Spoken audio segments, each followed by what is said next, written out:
Bismillahirrahmanirrahim. Assalamualaikum warahmatullahi wabarakatuh. Alhamdulillahirabbil alamin. Wassalatu wassalamu ala asyrafil anbiya'i wal mursalin wa ala alihi wa sahbihi ajma'in. Qala Allah fil Qur'an, a'udzu billahi as-sami'il 'alim minasy syaithanir rajim. Bismillahirrahmanirrahim. فلا وربك لا يؤمنون حتى يحكموك فيما شجر بينهم ثم لا يجدوا في أنفسهم حرجا مما قضيت ويسلموا تسليما. Maka demi Rabbmu, pada hakikatnya tidak beriman mereka, sehingga mereka menjadikan kamu sebagai hakim terhadap perkara yang mereka perselisihkan. Kemudian mereka tidak merasa dalam hati mereka sesuatu keberatan terhadap putusan yang kamu berikan, dan mereka menerima dengan sepenuhnya. Shadaqallah wa shadaqa rasuluhu wa ba'd. Jamaah, ayat ini bicara tentang hakikat beriman, di mana inti-intinya terletak pada kata menjadikan kamu sebagai hakim atas semua perkara yang mereka perselisihkan. Kayak-kayaknya kalau ini saja pun kita sudah ngedrop lah gitu ya, menjadikan Rasulullah sebagai hakim atas semua perkara. Kemudian keputusan yang ditetapkan Nabi tidak ada keraguan dalam diri kita, tidak membuat berat. Kalau Nabi bilang jangan, ya sudah, walaupun pingin kali, ya sudah ditinggalkan. Nah, persoalannya bagaimana bisa sampai pada tingkat keimanan seperti ini. Kita bisa mempelajari bahwa catatan mendasar yang harus kita pahami setelah kita bicara syarat kemarin, dan saya mencoba menjelaskan ini dalam penjelasan yang ringkas, tapi kalau bisa tuntas di malam ini. Syahadat kita tidaklah seperti kebanyakan orang-orang mukmin yang lemah imannya mengira mereka bersyahadat. Syahadat kita hakikatnya kalau kita mau, jika saja benarlah uraian-uraian belakangan yang menjelaskan bahwa trompet sangkakala itu sebenarnya adalah semesta ini sendiri. Karena kajian-kajian yang saya tidak tahu, karena saya bukan bidangnya, kabarnya kajian ilmiah dari foto-foto yang pernah kita lihat baik di YouTube, di internet, di mana-mana, terkait tentang bentuk semesta itu dikatakan seperti bentuk trompet. Kalaulah memang itulah sangkakalanya, malaikat yang meniupkan sangkakala itu bisa jadi dia lebih besar dari semesta ini. Artinya pada saat dia meniupkannya, dia berada di luar area semesta ini. Apakah ada lagi di luar area semesta ini? Allah sajalah yang tahu itu. Tapi cobalah bayangkan bahwa ternyata Allah jauh lebih besar dari semua itu. Berapa banyak semesta, galaksi. Galaksi kita ini saja sudah luar biasa besarnya. Tapi diperkirakan ada ratusan ribu galaksi di semesta raya ini. Bahkan jumlah itu sampai tidak bisa terhitung sama sekali. Apakah kita disuruh mengurus untuk memikirkan apakah ada kehidupan lain di luar sana? Tidak. Kita disuruh untuk memikirkan nasib kita setelah kematian, apa yang akan terjadi sama kita. Kita disuruh untuk mengerjakan pekerjaan kita oleh Allah Subhanahu wa taala. Apa pekerjaan kita? Ini bahasa yang sering kali saya sampaikan belakangan. Menyicil bayaran yang sudah kita beli. Apa yang kita beli dari Allah? Surganya. Dan jika cicilan ini enggak tuntas, kita enggak dapat surganya nanti. Dengan apa kita menyicilnya? Dengan keikhlasan kita kepada Allah. Apa itu ikhlas? Di mana tidak pernah terselip keinginan dalam hidup ini kecuali karenanya. Cobalah bayangkan, kecuali karenanya. Bisa enggak kita berdamai dengan diri kita sendiri ketika kita menginginkan satu jabatan? Apakah jabatan yang kita inginkan ini karenanya? Bisa nggak kita berdamai dengan diri kita sendiri atau nafsu kita ketika kita menginginkan kesenangan hidup? Untuk apa kesenangan itu? Saya ingin rumah yang lebih besar dari rumah saya. Untuk apa? Bisa nggak saya ajak nafsu saya untuk melapor kepada Rabbku, kepada Tuhannya, untuk kemudian mengatakan, ya Tuhan, kami menginginkan rumah yang lebih besar, kami menginginkan jabatan yang lebih banyak, kami menginginkan popularitas yang lebih banyak. Bisa nggak semua itu karenanya? Setelah saya mengajak nafsu saya berdamai dengan diri saya atau dengan saya sendiri, dan kemudian semuanya itu karena Allah, itulah makna sampailah nafsu saya kepada hakikat nafsul mutmainnah, nafsu yang tenang. Apa ciri nafsu yang tenang? Dia tidak pernah panik dengan peristiwa atau keadaan. Kaya tidak masalah, miskin juga nggak apa-apa. Punya jabatan enggak merasa hebat, tidak punya jabatan ya biasa-biasa saja. Tapi jangan lupa, punya jabatan tidak merasa hebat, tidak punya jabatan biasa-biasa saja, itu maknanya sebenarnya adalah dia tetap menjadi manusia luar biasa di semua posisi itu. Kenapa? Karena dia lebih fokus kepada bayaran yang harus dia setor kepada Allah. Apa bayaran yang harus dia setor kepada Allah? Tidak merusak niat amal solehnya dan terus mengerjakan kesolehan dalam semua hidupnya. Inilah orang yang tidak pernah bicara tentang sakit ketika dia ingin beramal soleh.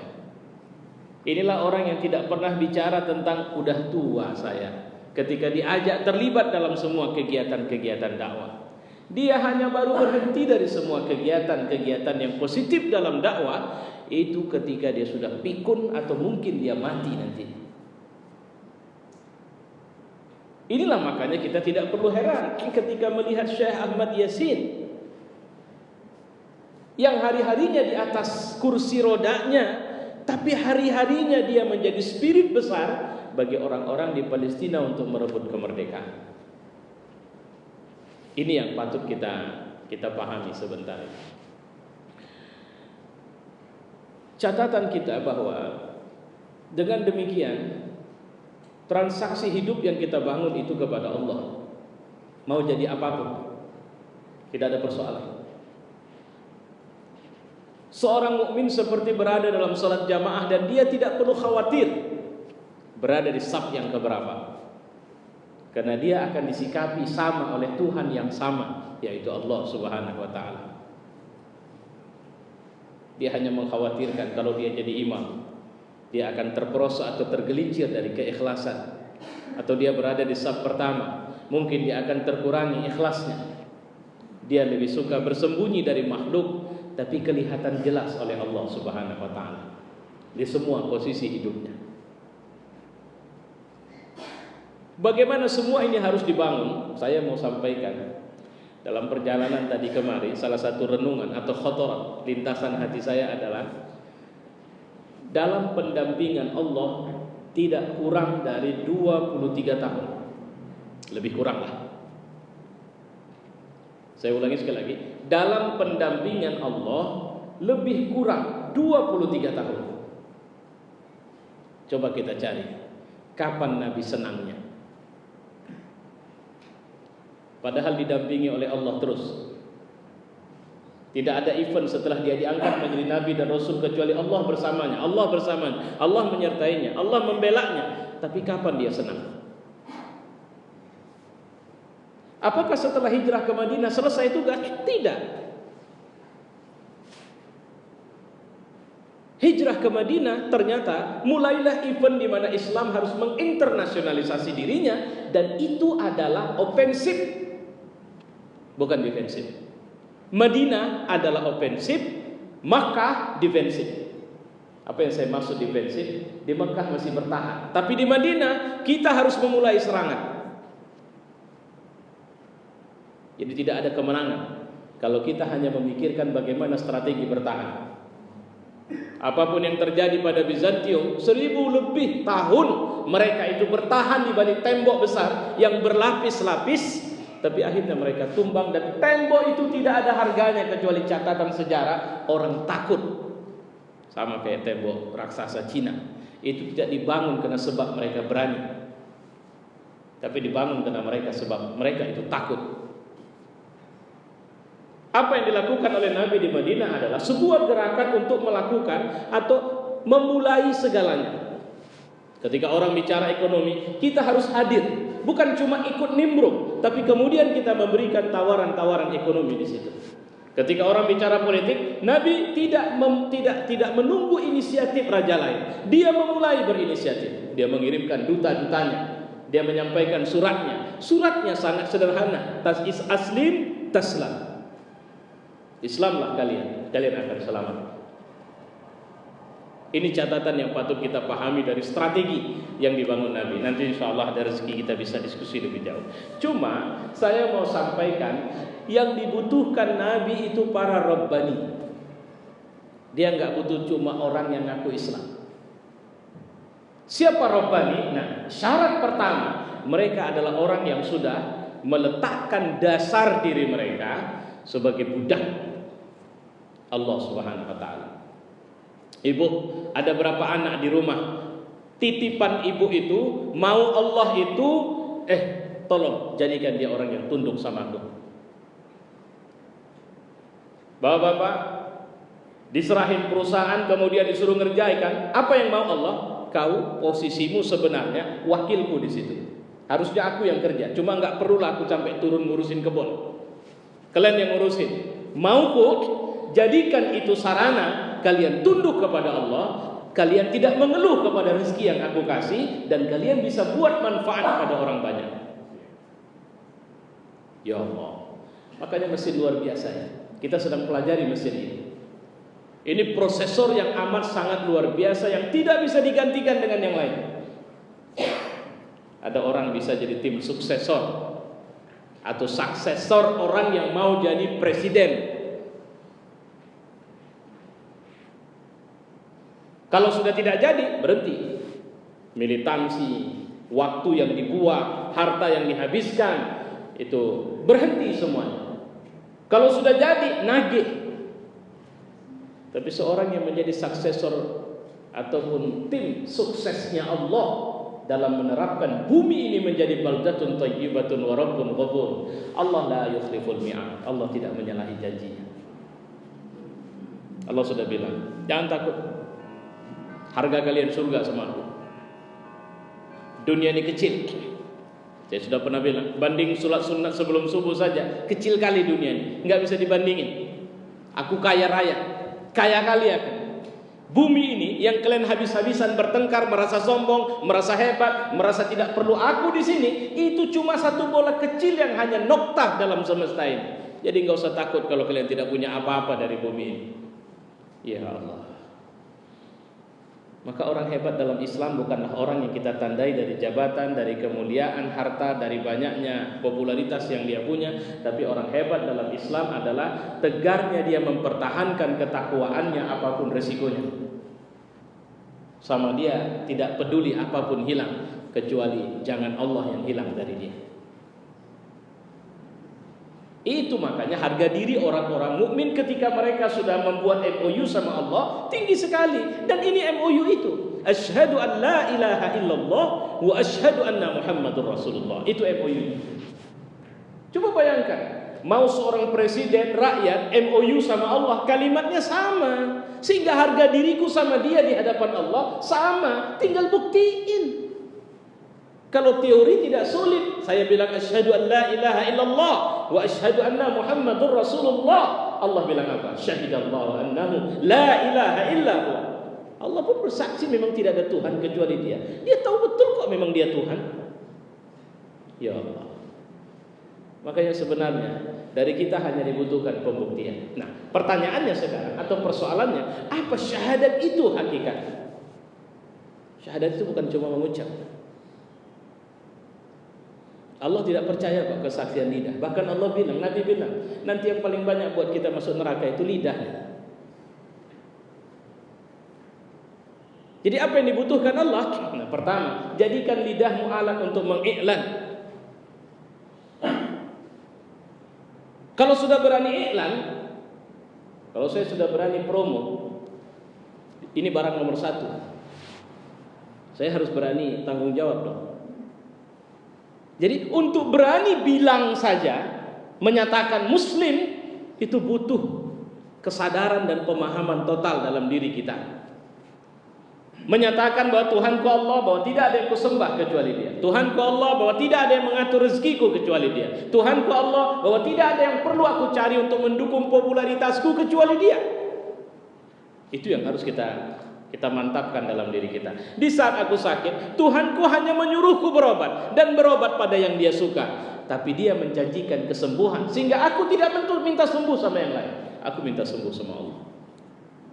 Apalagi di saat aku susah, kapan Tuhan meninggalkan kita? Lihatlah dunia memang tidak jujur. Satu pilot Jordan dibakar oleh ISIS. Apa yang terjadi? Dunia heboh. Berapa ratus orang yang dibakar oleh As-Sisi di Mesir. Dunia diam. Tapi Allah tidak diam. Allah tahu itu.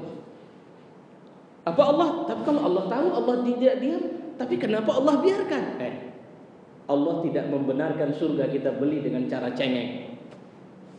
Masa cari dunia saja orang Cina, orang-orang kafir bisa banting tulang habis-habisan siang malam baru mereka dapat. Sementara kita ini mukmin yang kelas kita di atas mereka, cari dunia saja orang serius banting tulang. Masa kita cari surga cuma pakai doa?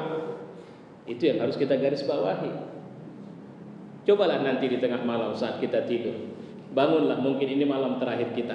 Cobalah rasakan apa sebenarnya hubungan yang sudah kita bangun dalam diri kita dengan Allah selama ini. Kelemahan kita adalah selama ini ketika kita menduga bahwa yang kita butuhkan atau yang kita lakukan adalah sesuatu yang membuat kita jauh, membuat kita mengira aman dari Allah. Allah suruh kita bersyahadat, itu artinya i'lan. I'lan itu artinya every time tunjukkan kau bangga dengan agama. Itu yang harus kita bangun sebenarnya, bukan asyhadu an la ilaha illallah wa asyhadu anna Muhammadar Rasulullah, selesai, udah, tidak. Tapi tunjukkan, aku ayahmu nak,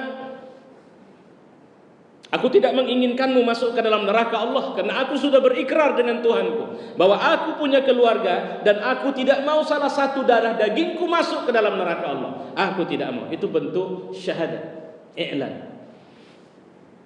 Sorry Pak, kalau cuma dapat duit banyak, saya pikir nafsu saya pingin kali. Tapi saya mau tanya sama Bapak, kalaulah Bapak kasih duit banyak sama saya, sementara saya belum perlu, akan saya gunakan untuk apa duit itu? Biarlah saya mendapat rezeki dari Allah di saat saya butuh, sehingga saya tidak pernah curiga sama Allah. Ini rahasia orang-orang besar dulu. Pernah dulu ada satu musim di mana paceklik panjang luar biasa. Umar itu punya ijtihad luar biasa itu.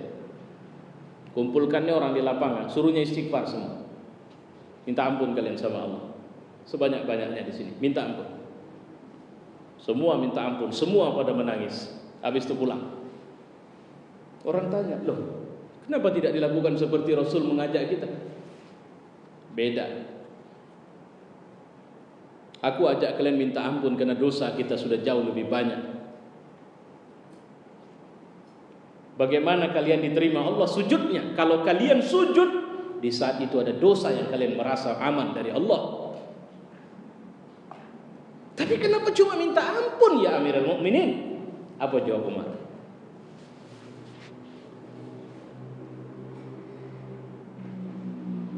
Ayat dalam surat Nuh itu, minta ampunlah kalian kepada Allah, yursilis sama alaikum midrar, nanti Allah akan turunkan hujan dari langit sama kalian. Wa yumdidukum bi amwali wa banin, nanti akan dibanyakkan harta kalian, dibanyakkan anak-anak kalian. Saya sering kali belakangan berpikir, kenapa Allah pasti akan mengampunkan kalau kita minta ampun, kecuali kita tidak syirik. Maaf, kecuali syirik Allah tidak ampunkan. Karena jangankan Allah, orang tua saja, kalau anak durhaka itu datang minta ampun sama dia, dimaafkan ya. Mak, memang tak peduli aku sama mak belakangan ini. Memang udah kurang ajar kali lah aku mak, udah layak aku mak kutuk mak. Tapi terus terang mak, aku minta maaf sama mak. Aku minta maaf sama mak, mak tolong mak, dia bersimpuh di kaki ibu. Apa lagi ibu mau buat? Allah jauh lebih sayang sama kita ketimbang orang tua sama anaknya. Maka ketika seorang hamba menadahkan tangannya dan mengatakan, ampunkan aku wahai Tuhanku, ampunkan aku wahai Zat yang memberi rezeki kepadaku, ampunkan aku wahai yang menghidupkanku, ampunkan aku wahai Zat yang menguasaiku. Ada cucuran air mata. Aku tidak akan biarkan dia menurunkan tangannya sebelum aku penuhi apa yang dia minta, kata Allah dalam sebuah hadis itu diceritakan. Jadi pulang kita kepada pelajaran kita. Yang pertama dari ajaran atau dari ayat ini atau dari pelajaran syahadat ini, jadi bersyahadat itu bukan mengucap kalimatnya, tapi menginstal, membangun ke dalam diri kita satu pernyataan every time kita merasa bangga menjadi muslim. Duit bisa banyak aku dapat, apa sulitnya? Kalau duit halal haram pun maunya diambil itu. Maksud saya, yang namanya uang, dia nggak pernah membatasi dirinya, hanya boleh diambil secara benar. Uang itu dia halalkan dirinya, terserah kayak mana caranya pun, kalau bisa kalian ambil, ambillah harta. Harta pun begitu.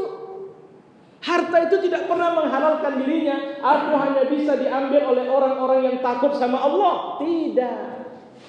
Aku bisa diambil oleh orang yang culas. Aku bisa diambil oleh penipu, aku bisa diambil oleh koruptor, aku bisa diambil oleh orang-orang yang tidak benar. Ambillah aku. Sebatas kalian masih hidup di dunia. Tapi surga, bisa nggak surga diambil oleh orang yang culas? Bisa nggak dia diambil oleh orang yang tidak benar? Bisa nggak dia diambil oleh orang-orang yang menipu? Bisa nggak dia diambil oleh orang-orang yang menjual dirinya kepada dunia? Tidak. Dia hanya bisa diambil oleh orang-orang yang telah menjatuhkan pilihan hatinya untuk hanya menjadi hamba Allah Subhanahu wa taala. Ini yang harus kita pahami. Ini yang membuat generasi pertama itu sehat. Yang saya maksud sehat ini akidahnya. Karena kalau secara fisik penyakit banyak sama orang itu. Tapi saya memperhatikan banyak. Saya tidak memperhatikan satu dua. Saya memperhatikan ada orang yang dia susah tegak, ada orang yang sakitnya banyak, tapi masih bisa bangun tahajud secara rutin. Rupanya untuk bisa bangun itu yang butuh bukan sehat fisik, tapi sehat hati, sehat akidah. Itu yang harus kita garis bawahi. Ya, baik. Ini saya terangkan ini ringkas ini. Jadi pertama adalah i'lan. I'lan itu artinya apa? Resiko apapun tidak ada masalah. Karena kematian mau cara, kalau bahasa Abdul Aziz Rantisi, mau kena kanker, mau kena ginjal, mau kena tumor, mau di atas tempat tidur, mau dibom orang kafir, kematian pasti akan kita alami. Lantas kita mau pilih kematian yang bagaimana? Pasti dong kita mau sebagai hamba mukmin kematian yang saat mati Allah panggil dengan sebutan ya Tuhan nafsul mutmainnah, wahai jiwa yang tenang. Ya, baik. Kedua, al-qasam. Syahadat ini hakikatnya adalah sumpah.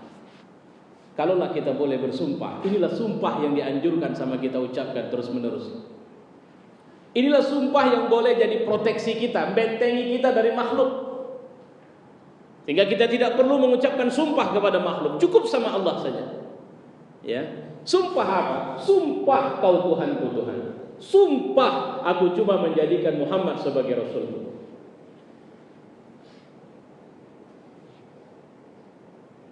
Ini pikiran saya banyak sekali berkembang. Saya berpikir insya Allah kalau sebulan saya dapat 2 kali, saya akan membelah mulai malam ini. Jadi mulai pekan depan kita ketemu dengan materi yang juga khusus, tapi hanya ketemunya sebulan sekali. Ya, yaitu manhaj haroki inda sirah nabawiyah. Kita mempelajari sistem gerakan di dalam sirah Nabi. Jadi kita belajar sirah Nabi pelan-pelan. Saya sudah siapkan bahannya insyaallah. Ya, sudah selesai.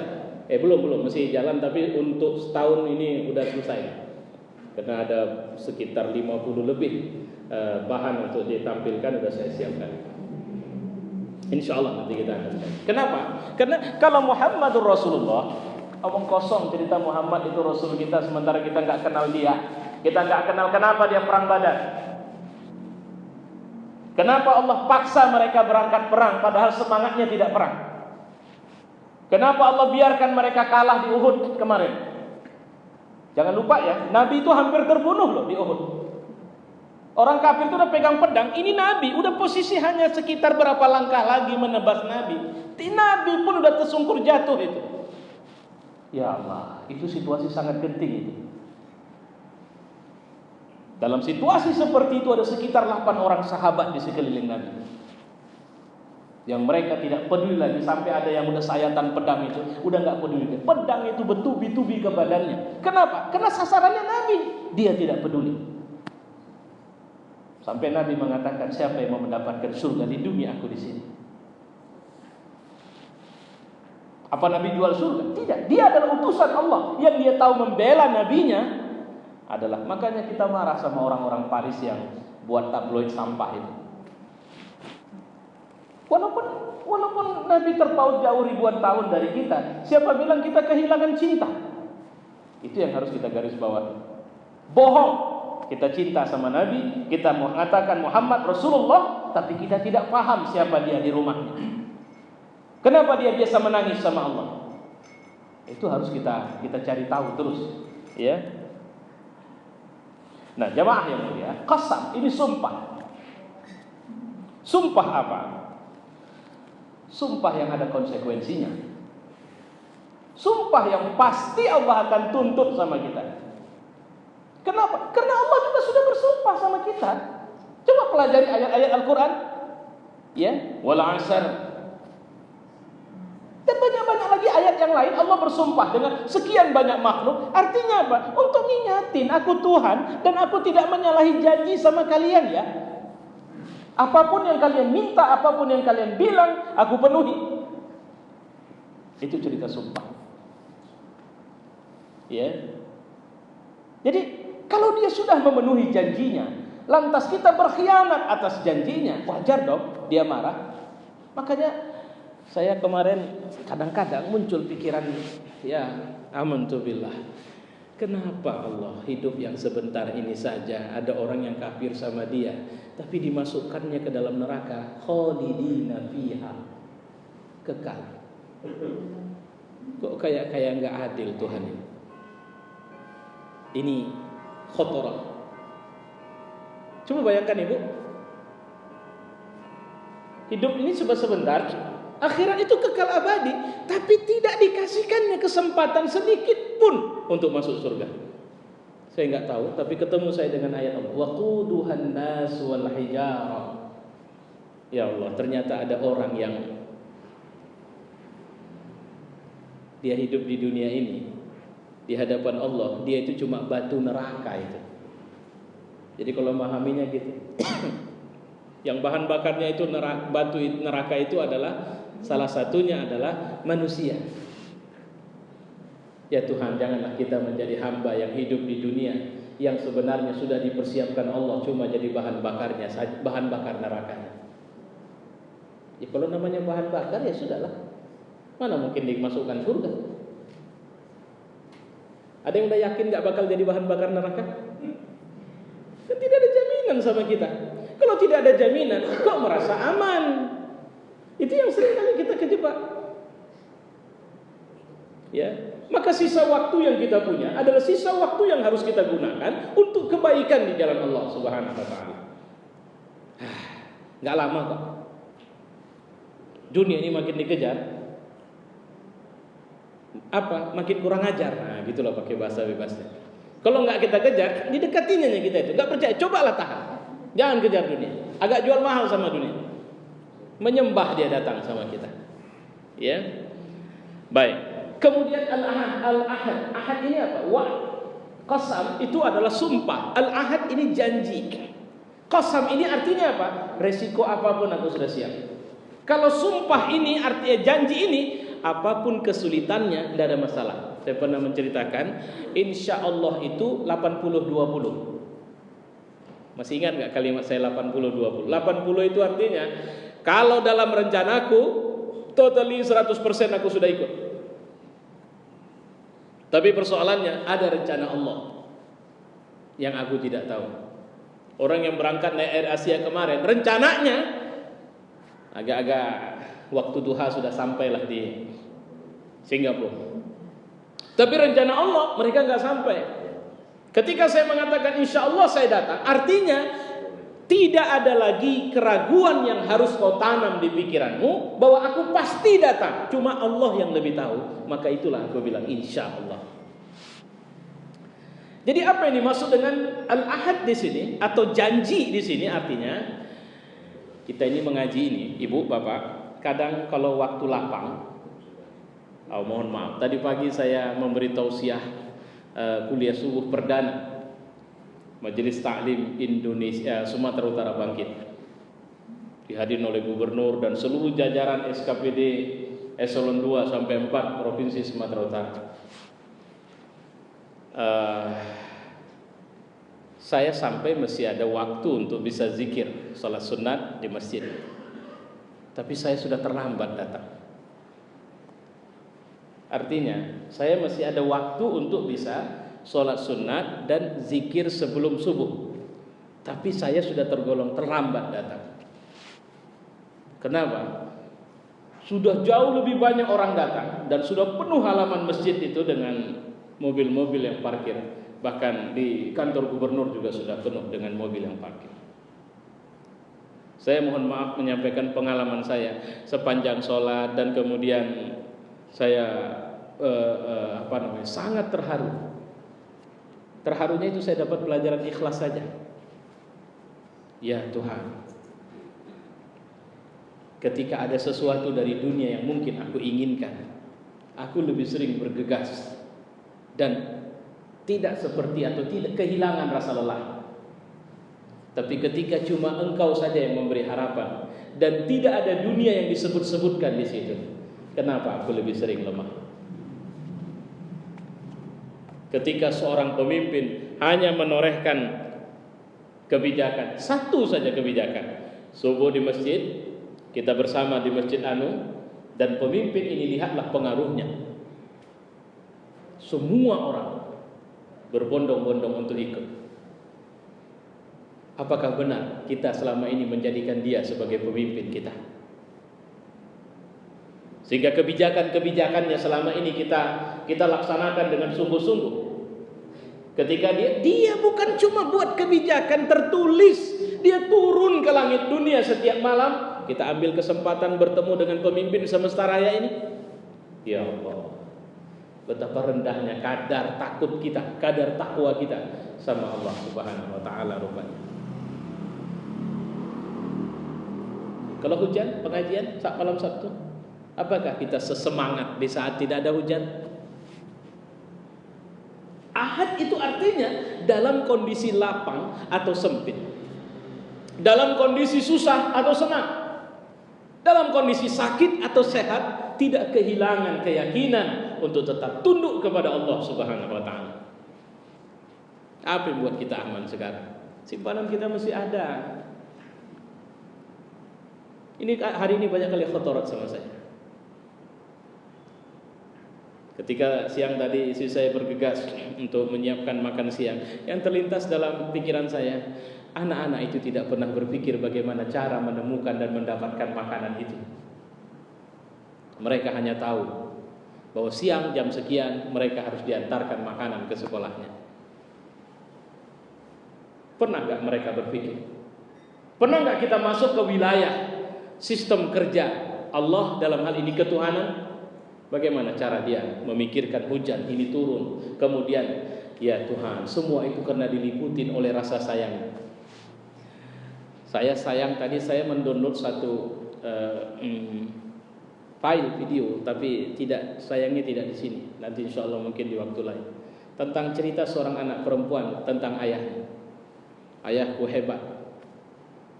Tapi belakangan dia bilang apa? Ayahku ternyata seorang penipu.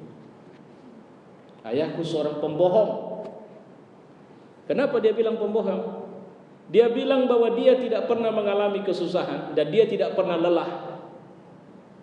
Ketika aku meminta dia bermain bersamaku, dia mengatakan, ayah selalu siap untuk. Dia bilang dia sudah kenyang, padahal dia sebenarnya lapar, hanya aku, supaya aku bisa makan saja.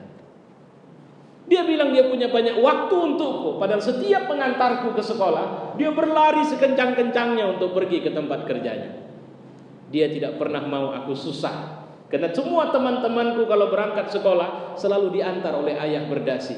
Dan ayahku selalu memakai double bris setiap mengantarkanku ke sekolah.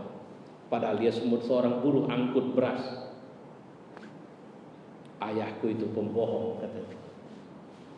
Saya belum selesai tadi. Saya sudah lihat separuh sedikit. Wah, ini cocok nanti malam. Rupanya saya lupa memindahkannya ke iPad. Bapak-bapak, ibu-ibu, saudara-saudara, saya pikir kita sampai di sini insyaallah. Nanti kita akan lanjut ini. Apa itu iman? Wa qalatil a'rabu amanna. Datanglah orang Arab Badui dan mengatakan amanna. Qul lam tu'minu. Bilang sama mereka, kau belum beriman. Walakin qalu aslamna. Kenapa? Yang dimaksud amanna, beriman itu adalah adanya keberanianmu untuk menerapkan syahadat di semua urusan hidupmu dengan cara mengiklankannya, menjadikannya bahagian dari sumpahmu dan mendorongmu dalam semua keadaan dirimu untuk tetap segar sebagai hamba Allah Subhanahu wa taala. Masya Allah. Ini manusia luar biasa dibentuk Nabi pertama. Itulah kenapa mereka tidak lelah ketika Nabi menyuruh mereka antarkan surat ini ke Raja mereka bergegas. Antarkan surat ini ke Raja mereka menghadapi resiko dibunuh oleh mereka. Mereka tidak khawatir. Kenapa? Karena mereka tahu bahwa ini harganya surga. Wallahu a'lam bishawab. Mudah-mudahan ini bisa menjadi manfaat bagi kita. Wassalamualaikum warahmatullahi wabarakatuh.